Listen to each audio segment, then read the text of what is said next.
À elle seule, la Kawasaki ZZR 1100, c'est un peu le mariage de la belle et de la bête, car sous cette robe élégante qui hésite entre sport et GT, se cache en effet un tempérament de feu. Ne vous méprenez pas, ces formes galbées, ces arrondis, cette selle généreuse, tentent de faire passer la ZZR pour ce qu'elle n'est pas, c'est-à-dire une machine de concession. En cherchant plus loin, en effet, on découvre des indices qui ne trompent pas et trahissent le tempérament de l'animal, comme par exemple les pneus radio extra larges, le cadre tout en aluminium ou le circuit de freinage qui fait appel à un disque de 250 mm à l'arrière et deux disques de 320 mm à l'avant équipés d'étriers à 4 pistons. Enfin, juste avant de prendre le guidon, si vous n'avez toujours pas compris à qui vous avez affaire, un simple coup d'œil sur le superbe tableau de bord avec son compteur gradué jusqu'à 320 vous expliquera à qui vous avez affaire.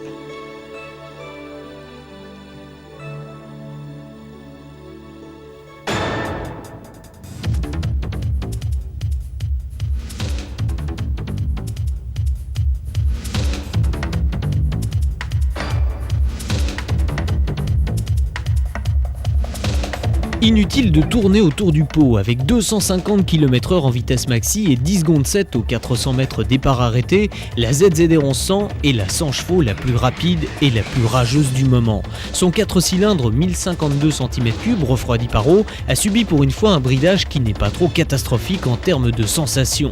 Il développe 102 chevaux à 8500 tours et un couple de 10,3 m/kg à 7000 tours. Des chiffres qui ne sont pas les meilleurs dans l'absolu, mais qui lui confèrent pourtant à l'usage un léger avantage sur la concurrence.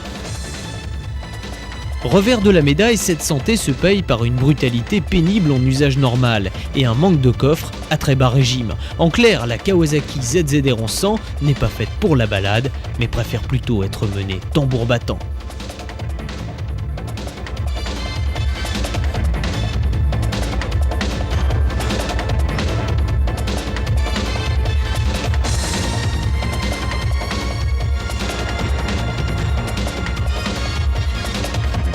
Sur les petites routes, la puissance du freinage et la précision de la partie cycle font presque oublier les 233 kg à sec du monstre. Agile sans être floue, la ZZR 1100 n'avoue ses limites qu'à très haute vitesse. Là, elle devient carrément physique à piloter et paye sa grande finesse aérodynamique par une sensibilité élevée au coup de vent. Et surtout une protection indigne d'une grande routière. Une option bulle haute est indispensable, même si elle risque de faire perdre quelques km/h et de gréver la consommation au demeurant extrêmement raisonnable, puisque ce moteur brillant ne boit que 7 litres en moyenne et 14 litres au maximum.